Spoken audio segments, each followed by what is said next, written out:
bueno. Es un tiempo precioso, ¿no? Que hemos podido disfrutar, un día hermoso que el Señor nos regala. Así que vamos a aprovecharlo, vamos a continuar estudiando su palabra. Y bueno, Matías me decía que en este tiempo podamos enfocarnos en los matrimonios. Iba a haber algunos más también, pero que podamos enfocarnos en la relación matrimonial. Bueno, hay tanto, ¿no?, para aprender, y necesitamos tanto de su gracia como matrimonios, ¿no? Para reflejar ese cuadro precioso de Cristo y la Iglesia. Acompáñame a Mateo capítulo 18. Quiero compartir esta parábola con vos en esta tarde. Mateo capítulo 18.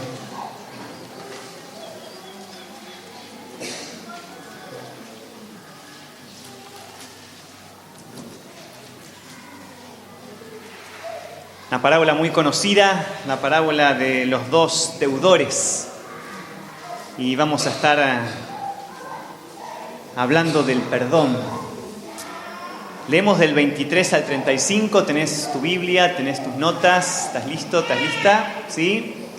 Muy bien, dice así: por lo cual el reino de los cielos es semejante a un rey que quiso hacer cuentas con sus siervos. Y comenzando a hacer cuentas, le fue presentado uno que le debía 10.000 talentos. A este, como no pudo pagar, ordenó su señor venderle y a su mujer e hijos y todo lo que tenía para que se le pagase la deuda.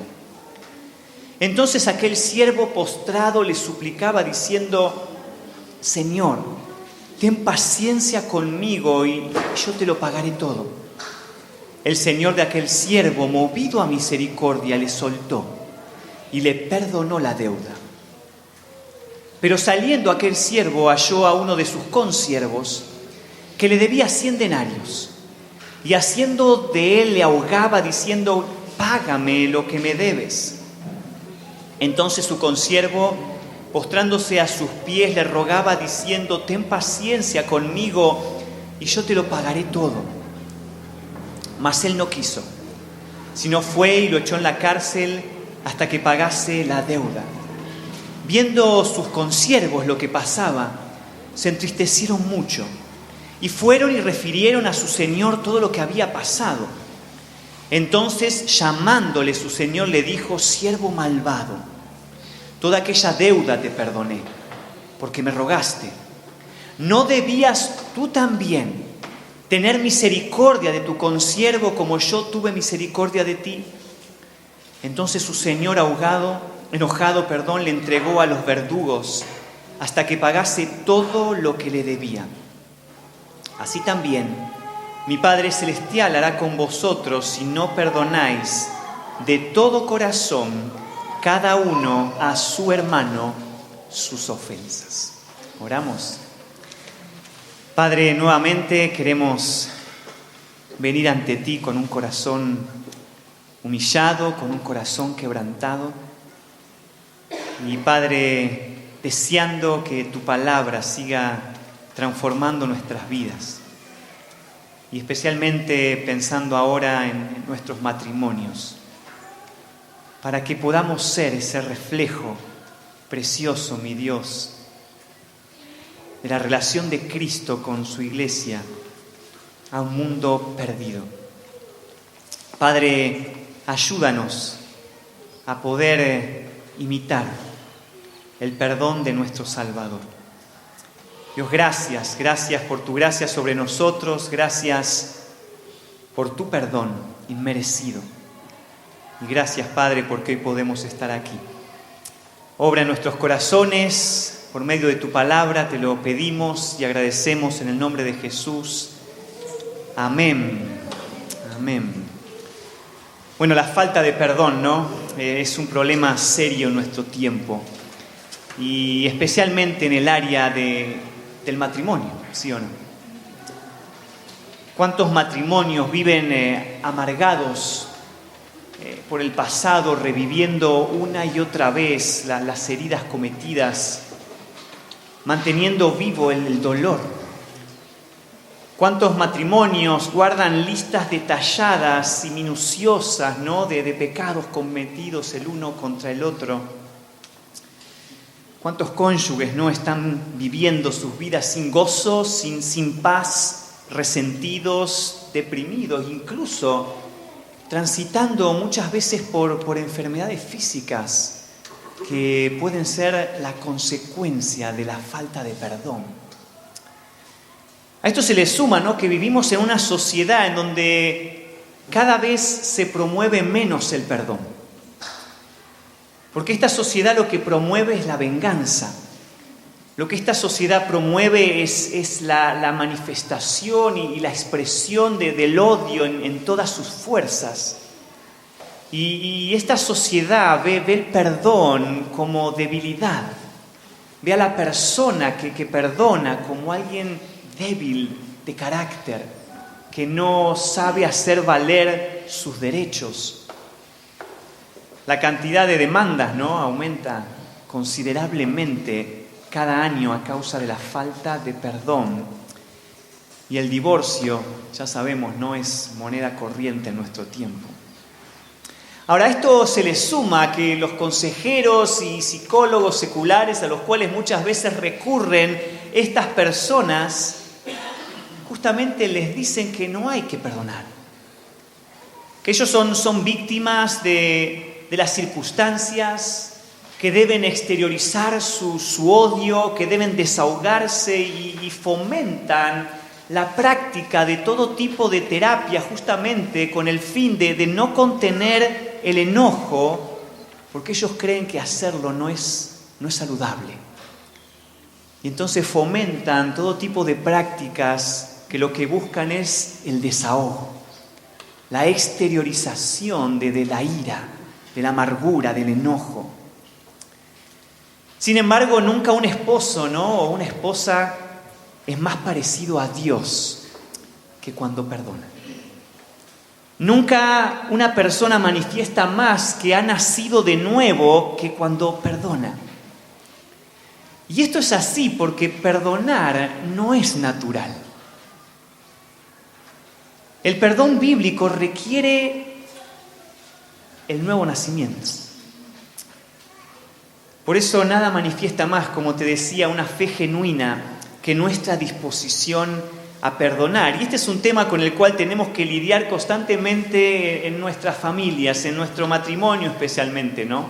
Porque el matrimonio consiste de dos pecadores viviendo juntos las 24 horas del día, los 7 días de la semana, los 365 días del año, lo que significa que constantemente vamos a estar lidiando con el pecado y con la necesidad de perdonar. Entonces pensaba en esta parábola, una parábola muy conocida, que justamente trata de este tema. Ahora, recordad que el Evangelio de Mateo es escrito por Mateo, que también es conocido como Leví, que antes de ser perdonado justamente por el Señor Jesús y de ser un discípulo del Señor Jesús, él fue recaudador de impuestos.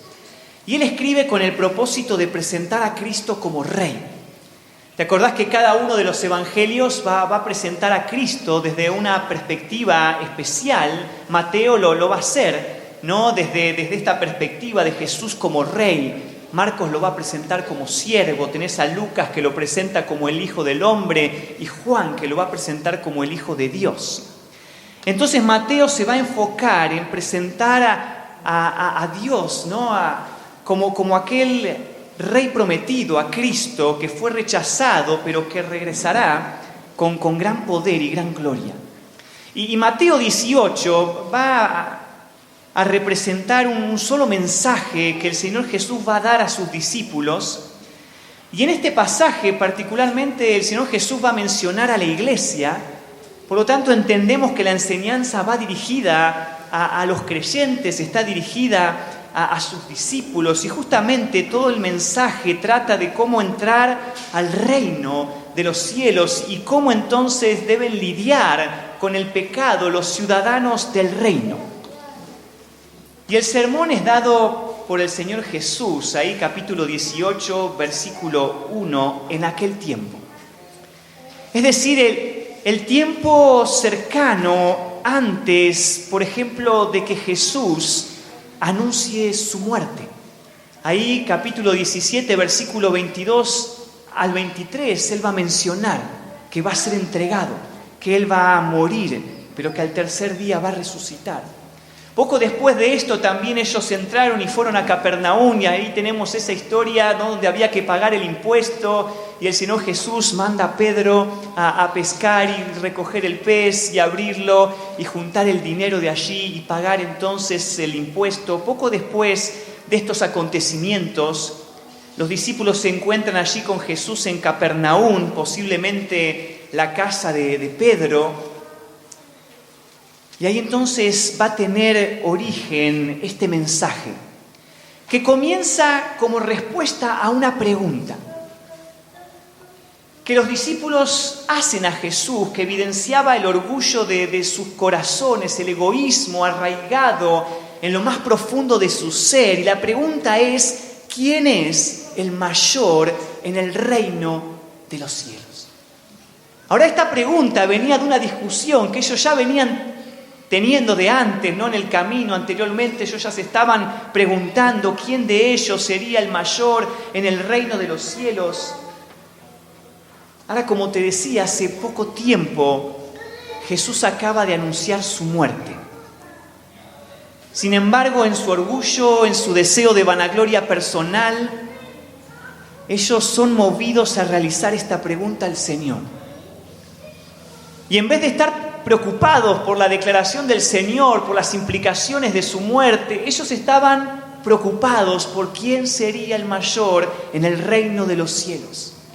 Ellos están cargados de orgullo, ellos están cargados ahí de vanagloria. Ellos habían pecado unos contra otros. Lo mismo que sucede muchas veces en nuestro matrimonio, ¿no? Batallamos por quién es el mayor y estamos interesados en nuestro reino más que en el reino de Dios. Y muchas veces nuestra oración suele ser: venga mi reino, ¿no? Hágase mi voluntad. Entonces el Señor Jesús va a comenzar a enseñarles a sus discípulos por medio de este sermón. Y en contraste con la soberbia de los discípulos, el capítulo comienza, fíjate allí, manifestando que para entrar en el reino hay que ser como niños. Y Jesús va a decir que el mayor en el reino de los cielos es el que se humilla. Versículo 1 al 5. Fíjate que luego Jesús va a narrar y va a hablar del peligro que implica hacer de tropiezo a un creyente. Ahí del versículo 6 al 9, esto debería haber impactado, ¿no?, a sus discípulos, que con su actitud egoísta estaban siendo de tropiezo el uno al otro. Y después Jesús va a enseñar sobre no menospreciar a los creyentes como ellos estaban menospreciando. Y va a narrar cómo Jesús, el buen pastor, no menosprecia a ninguna de sus ovejas, ni siquiera a las descarriadas, porque Él no quiere que ninguna se pierda. Y a continuación, ahí fíjate, del versículo 15 al versículo 22, el Señor va a explicar cómo debe tratar la iglesia con el hermano que peca y cómo el objetivo debe ser buscar la restauración del hermano caído y no la venganza. Y esto también debe haber confrontado a los discípulos ante su pecado y que no estaban respondiendo de esta manera. Y luego de hablar de la disciplina en la iglesia, Pedro seguramente se está preguntando lo que todos nosotros nos estuviésemos preguntando si estaríamos en la misma situación.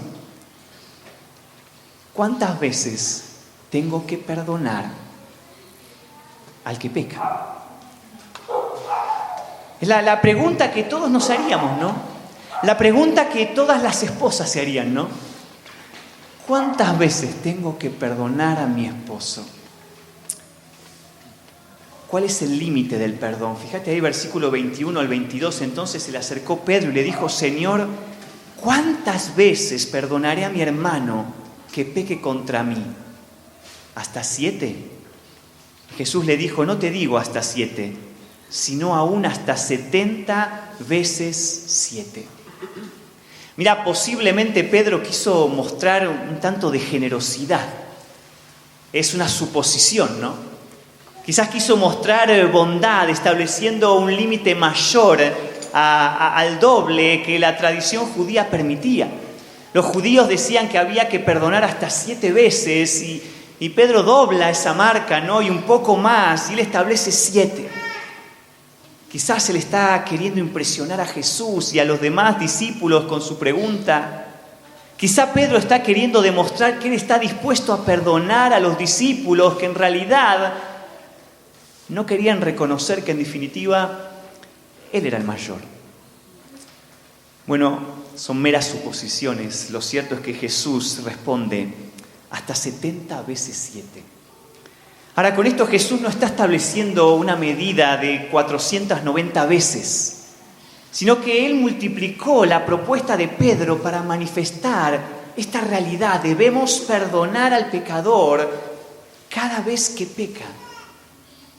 Y esta respuesta debe haber sido humillante para los discípulos, ¿no?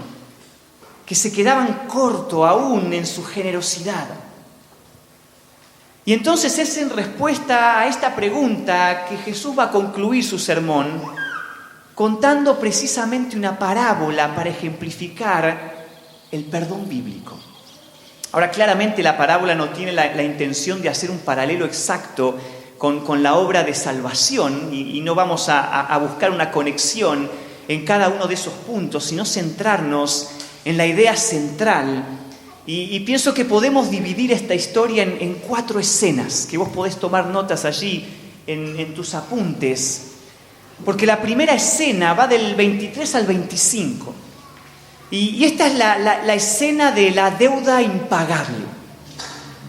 Y entonces el Señor Jesús va a comenzar a narrar esta historia en el versículo 23 y va a decir: por lo cual el reino de los cielos es semejante a un rey que quiso hacer cuentas con sus siervos.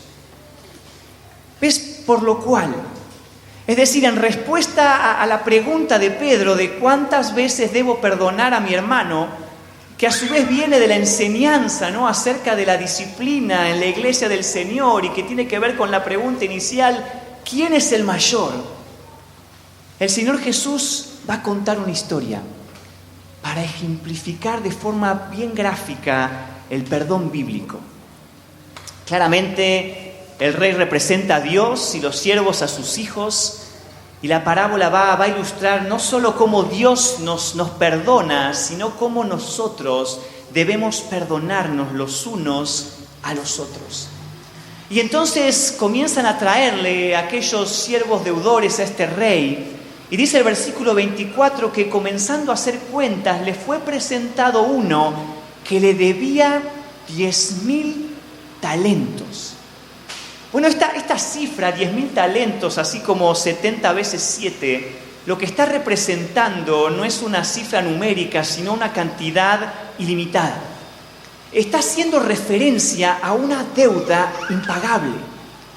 Recordad que un denario era el sueldo diario de un obrero en los tiempos de Jesús. Se considera que un talento romano equivalía a 6.000 denarios. Yo no soy muy bueno para las cuentas, pero esto representaría el sueldo de unos 16 años. Y entonces, si pensás en 10.000 talentos, eso se nos iría una suma de 60 millones de denarios, que serían 160.000 años de trabajo, una cifra impagable. El punto es que no había forma de que este hombre pueda pagar la deuda. No le alcanzaría la vida. Era una deuda impagable. Y sin lugar a duda, esto representa la deuda que el ser humano tiene con Dios a causa de su pecado. Esto manifiesta la incapacidad y la imposibilidad de que vos y yo, por nuestros propios medios, podamos alcanzar el perdón de Dios. Y entonces llega el versículo 25, dice: a este, como no pudo pagar, ordenó su señor venderle, y a su mujer e hijos y todo lo que tenía, para que se le pagase la deuda. Un cuadro de total esclavitud. Un cuadro que evidencia la condición del pecador delante de Dios, condenado por su situación, condenado por su pecado. ¿Cuánto tiempo iba a estar esta persona allí presa? ¿Cómo iba a hacer para pagar la deuda si estaba preso y no podía trabajar? Y si podía trabajar, ¿cuántos años necesitaba para poder pagar? Claramente era imposible. Solamente dependía de la misericordia de alguien. Solamente dependía de que alguien pague la deuda por él o que alguien cancele su deuda. Él no podía hacer nada. Él está condenado, él está perdido. Este es el cuadro de una deuda impagable. Es un cuadro de la condición del pecador sin Cristo a causa de su pecado. Pero viene la segunda escena, ¿no? Y la segunda escena nos habla del perdón incalculable. Versículo 26 al 27. El contraste es precioso y fíjate que dice: entonces aquel siervo postrado le suplicaba diciendo: Señor, ten paciencia conmigo y yo te lo pagaré todo. Fíjate que este hombre está postrado. La palabra ahí postrado significa derrumbado. Esta palabra se usa en Hebreos 11:30, por ejemplo, para hablar de los muros de Jericó cuando cayeron. Derrumbado, este hombre está derrumbado, está allí por el piso suplicando, haciendo reverencia. Es la palabra que más se usa para hacer referencia a la adoración. Se usa ahí en Mateo capítulo 2:11, estas dos palabras, para hacer referencia a los magos que vienen y se postran y le adoran. Aquí se postra y suplica. Este siervo está reconociendo su condición. Este es un cuadro de humillación. Él está postrado. Él está reconociendo su bancarrota. Él está clamando allí por misericordia. Y entonces viene el versículo 27. Dice que el Señor de aquel siervo, movido a misericordia, le soltó y le perdonó la deuda. ¡Wow! Es como si se le retorcieron las entrañas, ¿no? Esa es la idea de esa palabra misericordia, ¿no? Es esa compasión que se mueve a la acción. Y entonces dice que movido a misericordia le soltó, le libró completamente. Ahora, el rey fue mucho más allá, fíjate, de la petición de este hombre, ¿no? Porque este hombre no necesitaba paciencia. Este hombre necesitaba misericordia. Este hombre no necesitaba tiempo, no le alcanzaría la vida para pagar su deuda. Él necesitaba perdón. Él necesitaba gracia inmerecida. Y este es el cuadro gráfico de las misericordias de Dios.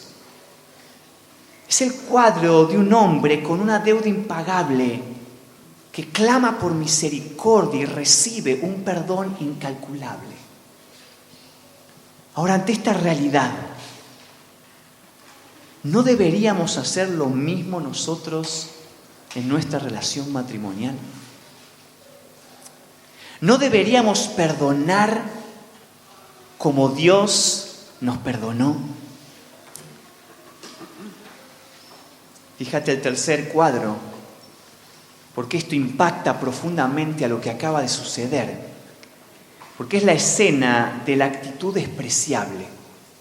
Y la encontrás ahí en los versículos 28 al 30, porque dice: pero saliendo aquel siervo, el siervo que acaba de ser perdonado, el siervo que acaba de hallar misericordia en abundancia, gracia sobre gracia, halló a uno de sus consiervos que le debía 100 denarios, y haciendo de él le ahogaba diciéndole: págame lo que me debes.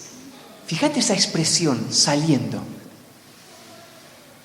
Acaba de salir. Inmediatamente después.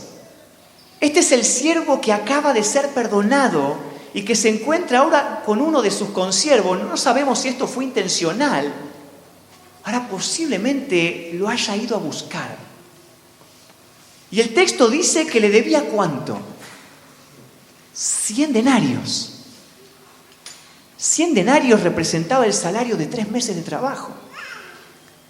Una suma que no tiene comparación con 10.000 talentos. Sin embargo, toma por la fuerza a su consiervo y le ahogaba, literalmente lo agarró del cuello. Lo está acogotando, como decimos nosotros. Está haciendo de violencia con él. Y le está diciendo una y otra vez, no, págame la deuda. Ahora, sin lugar a duda, después de la deuda que el rey le había perdonado, esta es una actitud despreciable, ¿sí o no? Es incomprensible que un hombre actúe así después de haber recibido un perdón incalculable. Sin embargo, este es el cuadro de un esposo. Este es el cuadro de una esposa cuando no perdona. Es una actitud despreciable.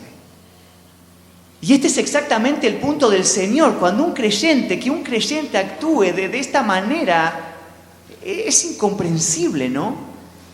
Esta es una actitud que no puede ser permitida por alguien que ha sido perdonado de una deuda tan grande.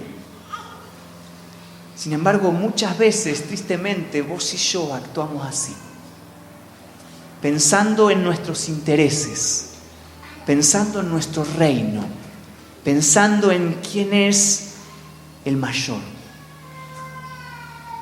Fíjate el versículo 29, porque dice: entonces su consiervo, postrándose a sus pies, le rogaba diciendo: ten paciencia conmigo y yo te lo pagaré todo. ¿Te suenan familiares esas palabras? Son exactamente las mismas palabras que él había pronunciado poco tiempo antes. Es exactamente la misma expresión que el siervo había tenido con el rey. Ahora, por lo menos este cuadro de quebranto debería haber despertado el recuerdo de su dolor, debería haber despertado el recuerdo de su clamor, debería haber despertado el recuerdo de ese momento en el cual se vio quebrado, humillado, sin poder hacer absolutamente nada. Debería haber despertado el recuerdo de la misericordia que recibió, porque hace poco tiempo él había estado ahí. Él había estado allí postrado, derribado, derrumbado por el suelo, clamando: ten misericordia de mí. Claramente, no perdonar es olvidar las misericordias de Dios. Y fíjate el versículo 30. Porque dice allí: mas él no quiso, sino fue y lo echó en la cárcel hasta que pagase la deuda. Entonces el siervo perdonado no quiso perdonar. Y vemos cómo claramente el perdón bíblico es un acto de la voluntad.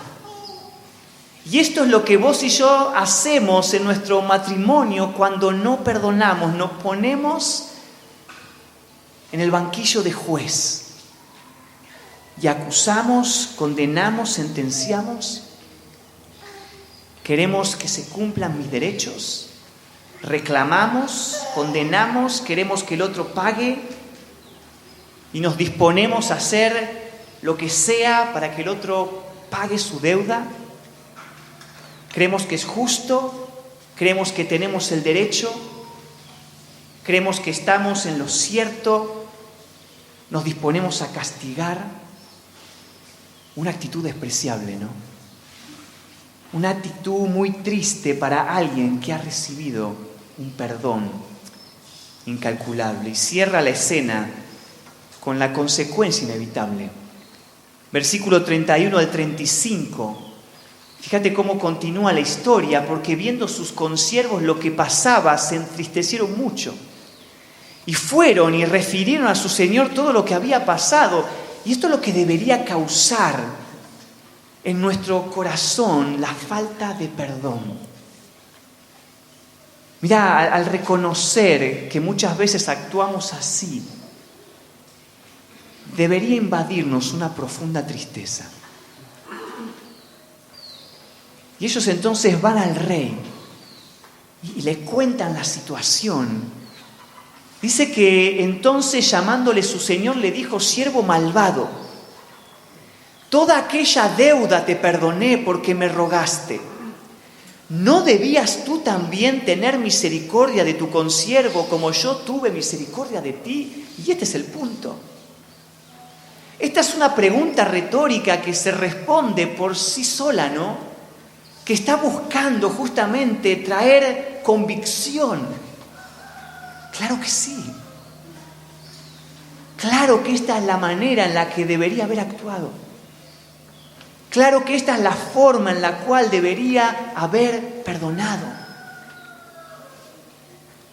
Claro, el rey espera que este siervo perdone de la forma que fue perdonado, que extienda la misericordia que él mismo había recibido, que otorgue la gracia inmerecida que él había experimentado.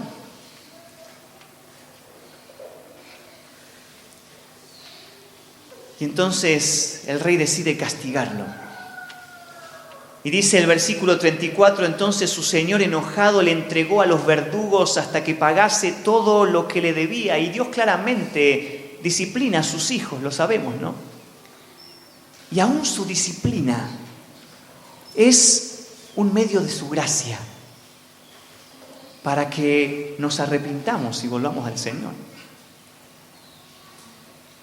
Hebreos habla de cómo Él disciplina a sus hijos y claramente que cuando como creyentes nos olvidamos del perdón de Dios, cuando no queremos perdonar, cuando no somos misericordiosos y no otorgamos esa gracia en nuestro matrimonio al otro, hay consecuencias, ¿no? ¿Y cuántos matrimonios en nuestro tiempo viven sin gozo?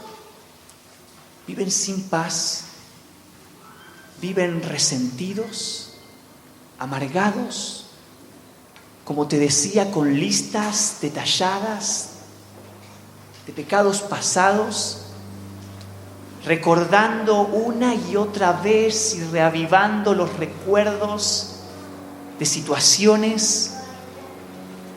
¿Cuántos problemas de salud tienen que ver con esto, no?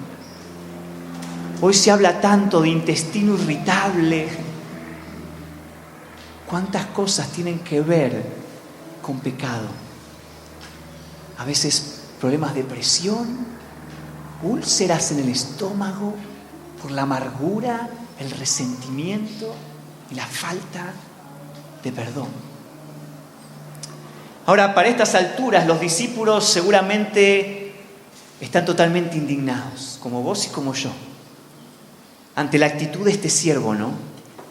Que había sido perdonado por el rey, pero que no perdonó a su consiervo. Ellos seguramente se imaginaban en aquel grupo que sale corriendo al rey entristecido, ¿no? A contarle lo que había sucedido, indignados. Seguramente ellos estaban allí aplaudiendo al rey, afirmando que en su justicia ellos harían lo mismo, porque esta era una actitud despreciable, digna de condenar, y ellos merecían, ese siervo merecía ser castigado severamente. Así que Jesús da su golpe final.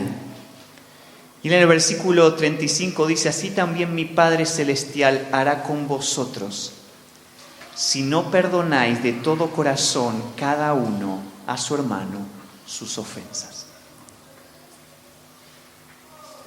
Esto debe haber confrontado profundamente, ¿no?, a los discípulos que en su orgullo no se estaban perdonando unos a otros. Que ante el anuncio de la muerte de su Salvador estaban ellos preocupados y discutiendo por sus propios intereses quién sería el mayor. Ellos estaban enojados entre sí porque en definitiva todos querían ocupar el primer lugar, ¿no?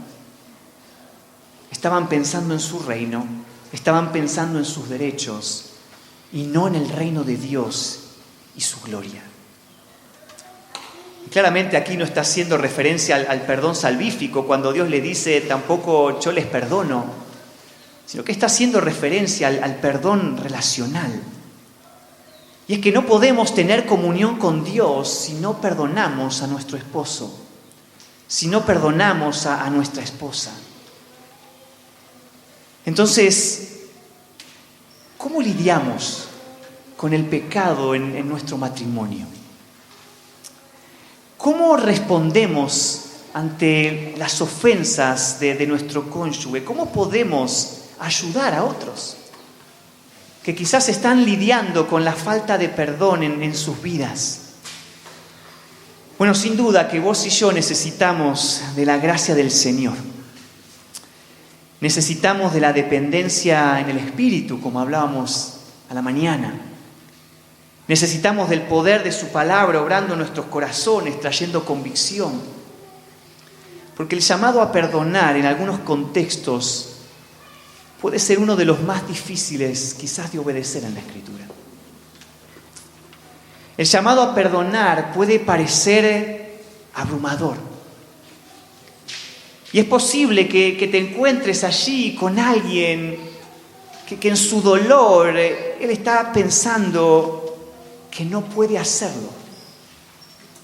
Y realmente cree quizás aquella esposa que es imposible y que nunca va a lograrlo.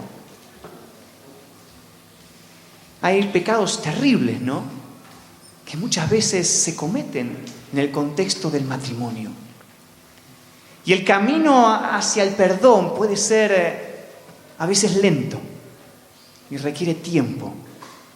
Entonces quiero compartirte algunos principios para que podamos aplicar el perdón bíblico en nuestras propias vidas, en nuestro propio matrimonio, y que puedan ayudarte también a servirnos los unos a los otros y a sobrellevar las cargas, como decíamos a la mañana.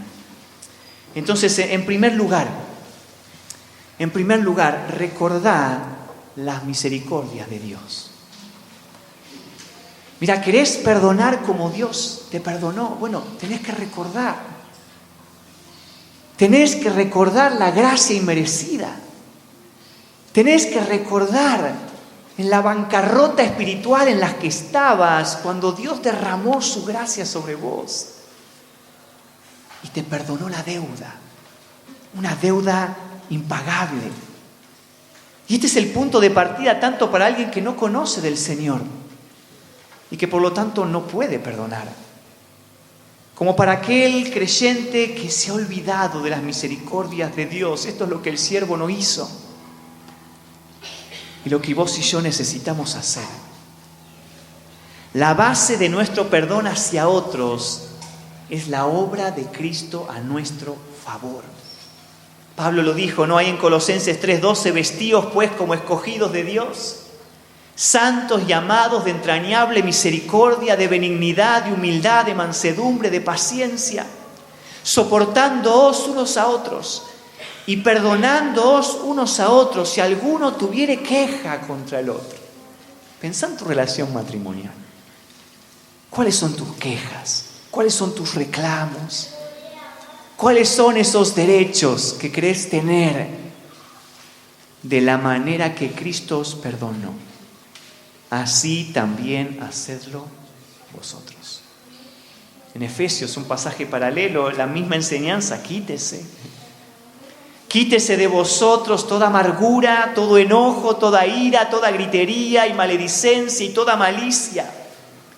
Antes, sed benignos unos con otros, misericordiosos, perdonándoos unos a otros, como Dios también os perdonó a vosotros en Cristo. Entonces, debes recordar el Evangelio cada día. Debemos, como solemos decir, ¿no?, predicarnos el Evangelio constantemente en nuestra relación matrimonial, ¿no? Debemos recordar las misericordias de Dios una y otra vez, cuando estés batallando por no perdonar, cuando estés siendo tentado a guardar rencor, resentimiento, recordar la misericordia de Dios. En segundo lugar, Medita en lo que implica el perdón bíblico. Muchos esposos tienen una idea distorsionada en cuanto al perdón, influenciados por la cultura en la cual vivimos, que nada sabe del perdón de Dios. Y muchas veces traemos estas ideas a nuestro matrimonio, traemos estas ideas a nuestra relación y pensamos que el perdón es una emoción. Claro, el mundo dice: haz lo que te dicte el corazón. Ahora, el perdón no es un sentimiento, ¿no? Y entonces, a veces escuchás frases como: no siento perdonarlo. Y pareciera que si hago algo sin sentirlo es hipocresía. Pero si el esposo espera sentir ganas de perdonar, sentir alguna emoción, si aquella esposa contra la cual han pecado siente deseo de perdonar, claro, lo que siente es enojo, ¿no? Lo que sientes es dolor. Lo que sientes es amargura. Lo que quiere es vengarse, ¿no? Bueno, todo lo contrario, estas emociones suelen irse cuando uno perdona. El perdón bíblico no implica necesariamente olvidar. Y este es un consejo tan vulgar, ¿no? Y tan natural. Bueno, olvidalo. Y entonces tenés personas luchando con esta idea: es que no lo puedo olvidar. Como si fuese un sinónimo de no puedo perdonarlo. Ahora, ¿quién dijo que perdonar es olvidar? Mira, podés decidir no recordar. Pero hay cosas que son parte de nuestra historia. Hay cosas que están allí en nuestra memoria y no podemos olvidarlas. Ahora, nuevamente, es justamente después de perdonar que logramos no pensar en esas cosas. Pero entonces tenemos que meditar en lo que realmente implica el perdón bíblico. El perdón bíblico es un acto de la voluntad. ¿Recordás lo que dijo Mateo ahí en versículo 30? Y aquel siervo no quiso perdonar. Mira, no dice que no sintió. No dice que no pudo. No dice que no supo. Porque de hecho tenía un gran ejemplo que imitar. Él dice que no quiso hacerlo. Entonces el perdón bíblico claramente no es una emoción. El perdón bíblico claramente no es olvidar. El perdón bíblico es una decisión personal, es un acto de la voluntad que implica obedecer el mandato divino: perdónense como Dios los perdonó a vosotros en Cristo. Es que no sé cómo recordar las misericordias de Dios. Meditá en cómo Dios lo hizo. Estudiá el ejemplo de Jesús. Y perdoná como Él te perdonó. Claro, como decimos, no humanamente hablando, esto no es natural. No somos capaces de obedecer. Pero ahora, si has nacido de nuevo, Dios te ha dado un nuevo corazón, capaz en su gracia de poder responder en obediencia al mandato de perdonarnos los unos a los otros. En tercer lugar, considera las consecuencias de no perdonar. Porque aún las consecuencias tienen que ser un incentivo que nos mueva a obedecer a Dios. Porque el perdón bíblico afecta a nuestra adoración, afecta a nuestra relación con Dios. Lo decíamos recién al final de la parábola. Tenés el ejemplo ahí de Marcos capítulo 11, ¿te acordás? Cuando el Señor Jesús dice: y cuando estéis orando, perdonad. Y si tenéis algo contra alguno, para que también vuestro Padre que está en los cielos os perdone a vosotros vuestras ofensas. Por tanto, si traes tu ofrenda al altar y allí te acuerdas de que tu hermano tiene algo contra ti, deja allí tu ofrenda delante del altar y anda. Reconcíliate primero con tu hermano y entonces ven y presenta tu ofrenda. La falta de perdón afecta a tu adoración. La falta de perdón afecta a otros, ¿no? Hablamos recién de que somos parte de un cuerpo y que no estamos desconectados de la vida del pueblo de Dios. Y quiero decirte, lo que te afecta a vos, afecta a tu cónyuge. Y lo que afecta a tu matrimonio, afecta a la iglesia. Entonces, la falta de perdón, aún en lo secreto y en lo íntimo de la relación matrimonial, aún afecta al pueblo de Dios. El autor a los Hebreos decía, no, mirad bien, no sea que alguno deje de alcanzar la gracia de Dios, que brotando alguna raíz de amargura os estorbe y por ella muchos sean contaminados. La amargura que puede llegar a contaminar a más de uno, a más de dos, a una familia entera, a una iglesia. En tercer lugar, la falta de perdón da lugar a Satanás en nuestras vidas. Pablo decía ahí en 2 Corintios 2:10, y al que vosotros perdonáis, yo también. Porque yo también lo he perdonado. Si algo he perdonado por vosotros, lo he hecho en presencia de Cristo. ¿Para qué? Para que Satanás no gane ventaja alguna sobre vosotros, pues no ignoramos sus maquinaciones. Cuando hay falta de perdón en el matrimonio, es una puerta abierta para que Satanás haga desastres. Entonces, considera las consecuencias de la falta de perdón.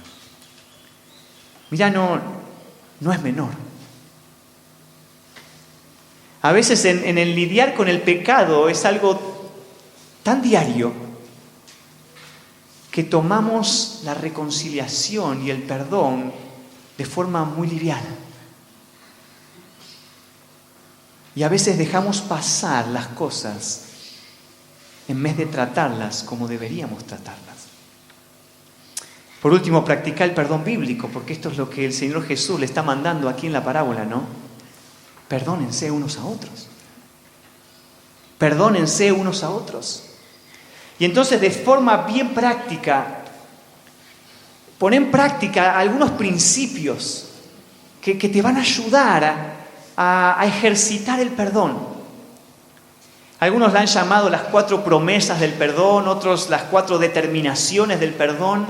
Bueno, creo que son determinaciones muy prácticas, que tienen que ver con decisiones. La primera, no voy a pensar más en este incidente. Mira, una vez que has perdonado, tenés que tomar esta determinación. No voy a pensar más en esto. Decíamos, perdonar no es olvidar, pero perdonar sí es no recordar. Yo puedo disciplinar mi mente y ejercer dominio propio por medio del Espíritu Santo de Dios para pensar aquello que Dios quiere que piense. Una evidencia de que un esposo, de que una esposa no está perdonando es cuando recrea en su mente, en sus pensamientos constantemente acerca de lo que sucedió una y otra vez y se recrea allí. Y eso produce muchas veces ira, desánimo, amargura. Segunda determinación, no volveré a mencionar este incidente para usarlo en tu contra. No voy a volver a mencionar esto para usarlo como un arma contra vos. Mira, a veces se puede usar para obtener lo que quiero, como una forma de manipulación. Y esta es una determinación que yo debo tomar. Porque esta es otra evidencia de que una de las partes no ha perdonado. Cuando vuelve, ¿no?, a sacar aquella lista. y vuelve a sacar a relucir el pecado del otro para atacar, para manipular, para obtener lo que quiere, para defenderse. No hablaré a otros acerca de este incidente. Mira, claramente hablamos recién de que debemos dejar que otros intervengan en nuestra vida y hay cosas que hay que hablar, a veces hay que buscar ayuda. No estoy queriendo decir que esto no debemos hacerlo. Hay un tiempo para eso. Pero luego no volveré a sacar y hablar de esto con esta idea, ¿no? Porque una evidencia nuevamente de que un cónyuge no ha perdonado es cuando comienza a divulgar, no con el fin de buscar consejo, sino con el fin de menospreciar, con el fin inclusive a veces hasta de dañar la reputación del otro, con el fin simplemente de desahogarme. La cuarta, no dejaré que este incidente se interponga entre nosotros. El Señor Jesús le dice, ve y reconcíliate con tu hermano. Entonces, lo que yo debo procurar es que esto no estorbe nuestra relación. Y una de las evidencias de falta de perdón, y podés chequear con esto cómo estoy, ¿no? Es cuando una de las partes comienza a retirarse, a tomar distancia, a no querer hablar.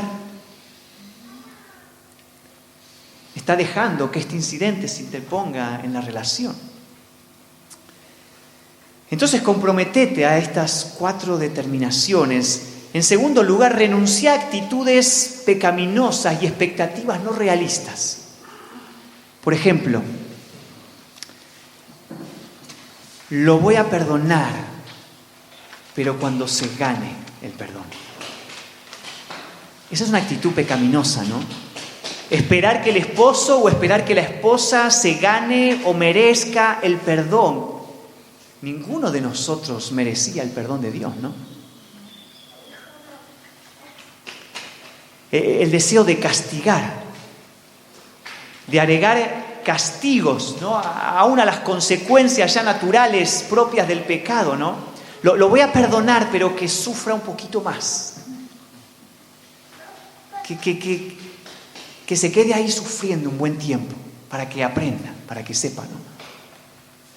La actitud pecaminosa, ¿no? O demandar una garantía de que eso no va a volver a ocurrir. Yo lo voy a perdonar, pero si me da una garantía de que esto no va a volver a pasar. ¿Qué hubiese sido de vos y de mí si Dios hubiese puesto estas condiciones sobre la mesa? Entonces tenés que renunciar a estas falsas expectativas, a estas actitudes pecaminosas. En tercer lugar, buscar la reconciliación, lo que decíamos recién. No es simplemente decirte perdono. A veces suele pasar esto en la escena con los niños, ¿no? Hubo allí una situación, lo traemos a uno del brazo, lo otro, dense la mano, decirle te perdono, y después por ahí los ve y está uno por una punta, el otro por la otra.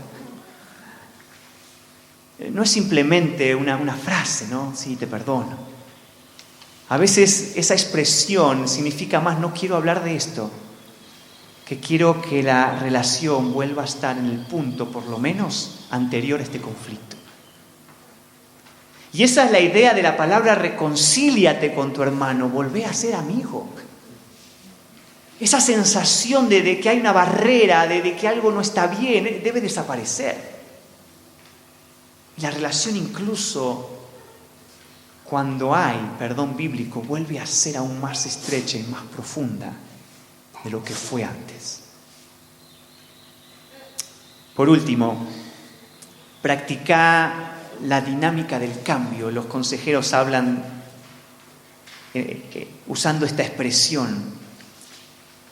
Recordá que el cambio bíblico es un proceso, ¿no? Y como te decía, el perdón puede significar una gran batalla interior.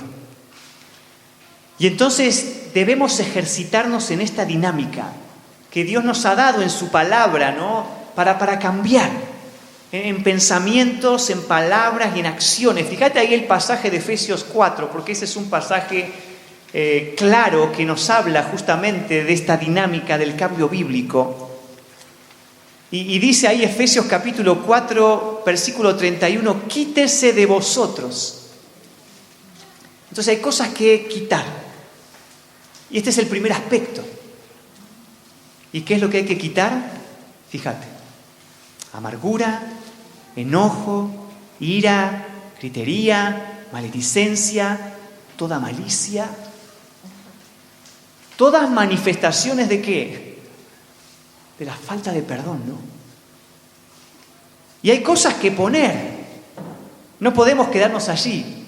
Dice, antes sed benignos unos con otros, misericordiosos, perdonándoos unos a otros. Entonces fíjate el contraste. Yo quito la amargura y entonces ahora pongo allí benignidad. Quito el enojo, quito la ira. Dejo de hablar palabras hirientes y ahora voy a hablar palabras bondadosas. Y voy a reemplazar una cosa por la otra. Voy a dejar de lado la amargura y voy a otorgar ese perdón. Y hay que renovar la mente.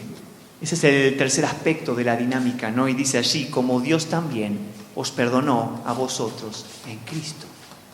Debo pensar bíblicamente.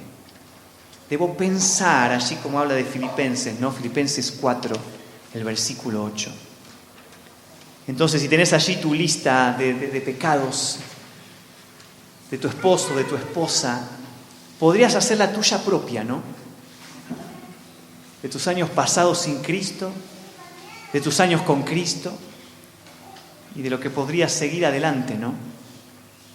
Y recordar las misericordias de Dios. Entonces quiero alentarte, ¿no?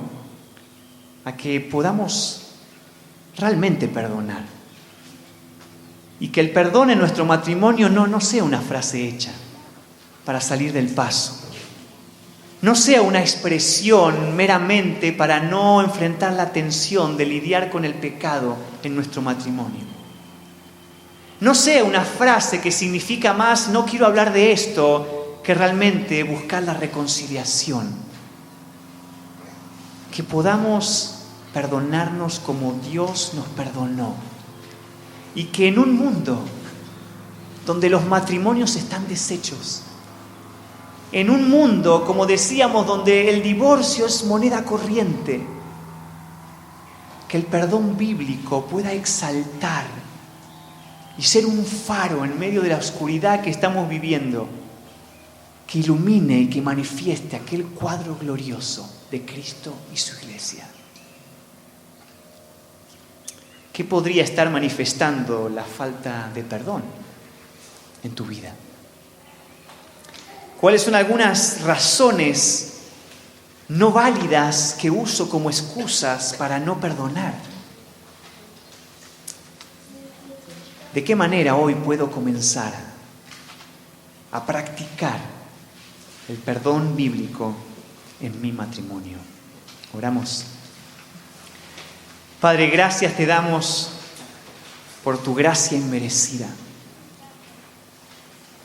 Gracias te damos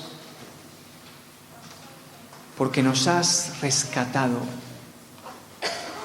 y has pagado una deuda que jamás podríamos haber pagado. Nuestro corazón se humilla y se quiebra ante tanta misericordia. Y queremos en esta tarde clamar y humillados pedirte perdón. Porque cuántas veces somos como aquel siervo malvado que fue perdonado y no perdonó. Cuán pronto somos en nuestro día a día, en nuestra relación matrimonial, a olvidar las misericordias de Dios. Cuán rápido nos ponemos y nos sentamos allí en el banquillo y acusamos y juzgamos y condenamos y sentenciamos y castigamos, cuando lo que deberíamos hacer es otorgar gracia, misericordia, como la que hemos recibido en el Calvario. Padre, que la cruz de Cristo nos cautive una vez más y que nuestros matrimonios puedan ser aquello para lo cual han sido diseñados, un cuadro a un mundo perdido del perdón bíblico. Te amamos, ayúdanos en tu gracia. Gracias por Cristo Jesús. En el nombre de Él oramos. Amén. Amén.